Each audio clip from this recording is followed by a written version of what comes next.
Memory loss is a relatively isolated condition of having some difficulty recalling recent events and experiences. While frustrating, it can usually be managed with some additional attention to writing things down and providing yourself reminders, and by itself is not disabling, and usually individuals can carry on their typical activities. Alzheimer's disease is a condition of the brain that causes cells to die off and progressively over time, and the brain shrinks in size.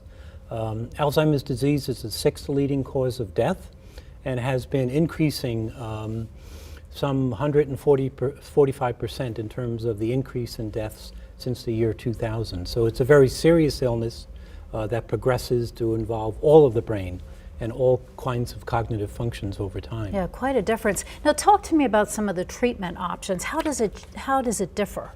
For memory loss by itself, we don't have any treatment options, though we do have one clinical trial of a medication patch going on now at the medical center, which looks very promising. So individuals can call and ask about that at the medical center.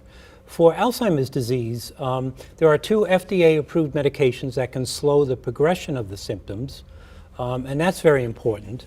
Proper diagnosis is also extremely important. There's also some lifestyle recommendations from the National Institute of Health that, if implemented, can cut the occurrence of Alzheimer's disease by 30 to 40%. That's things such as treating sleep apnea, controlling blood pressure, and controlling diabetes, for example.